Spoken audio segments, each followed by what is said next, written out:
Lehet megmosolyogni, lehet elszomorodni, lehet csodálkozni, sőt, lehet undorodni, de tudomásul kell venni, amit most látnak, az is Magyarország. Azt mondta az előbb, hogy nagyon sok házasság volt. Én azt mondtam, hogy 8-10, ön azt mondta, hogy 100 is. Körülbelül 100 kapcsolatom volt.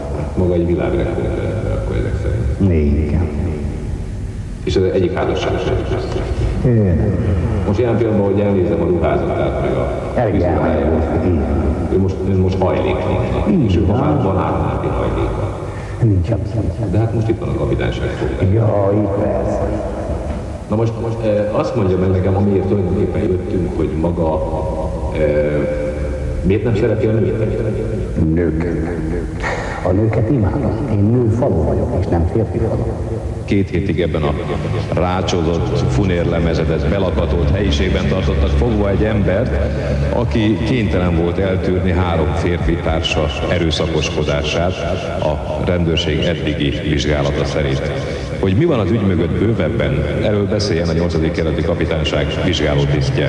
Az idős ember tanúként kihallgatása során elmondta, hogy a lakásában volt, a lakásában G. Tibor és R. Gusztáv tartották úgymond fogva, korlátozták abban, hogy szabadon járjon el. De miért tartották?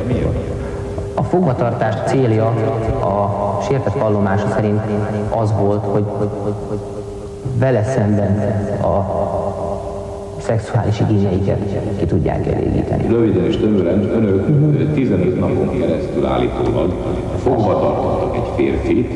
Igen, aki egyébként ő járt bevásárolni. És ezzel a férfival ön többször, hogy úgy mondjam, análisan közösül. Igen.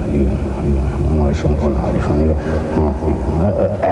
Ez a vád képe. De ez nem igaz. Hát most mondom, ha a börtön éveim alatt nem sikerült homokszexet, egyébként mondom, nem értek egyet, sőt, kimerem jelenteni, hogy a világ legnagyobb szellemi, hogy mondjam, találépés, lehet, hogy legmagasabb rendű a görög filozófiára építve ezt a dolgot. A görög filozófiát, hogy picit kanyarodjunk vissza a homoszexualitás irányába. Mondom, nem értek vele egyet, ellentétes a hitem. A homoszexualitás? Így van. És a homoszexuális érintkezés. Úgy van. Tehát ön nem erőszakoskodott ezzel az úr. Abszolút. Többszörösen büntetett előéletű személyiség. Ő is a cselekmény elkövetését megelőző időszakban szabadult börtönbüntetéséből. Hozzávetőlegesen 23 évet töltött különféle büntetés végrehajtási intézetekben.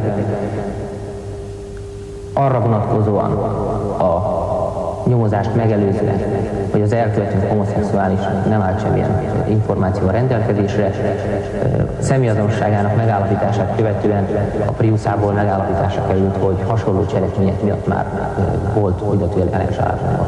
Én úgy gondoltam, azért hagytam meg a jegyzőkönyvben a bűncselekményt, mert hogy kieszközölték és kijelentettem, hogy az eljárás dogmatikus, rám akarja tuszkálni ezt a fanatikus, brutális és aljas bűncselekményt, amiben majd kitűnik úgy is, hogy ez hogy is működött. R. Gusztáv az első éjszakán már vele análisan közösült. Gondolom, hogy a sértett akarata ellenére. A sértettünk akarata ellenére természetesen, hiszen több alkalommal tettleg bántalmazta a sértettet azért, hogy a közösülést végre tudja hajtani. Ők ugye azon mutatkoztak, hogy itt ilyen női szeretkezés, női megnyilvánulás nem lehet. Viccesen oda is mondták, hát itt nem fogunk buziskodni, tehát így. Mire én nagyon mérges lettem, és el is hagytam őket. Végül most miért tartóztatták le magát? Erre én is szeretnék választ keresni.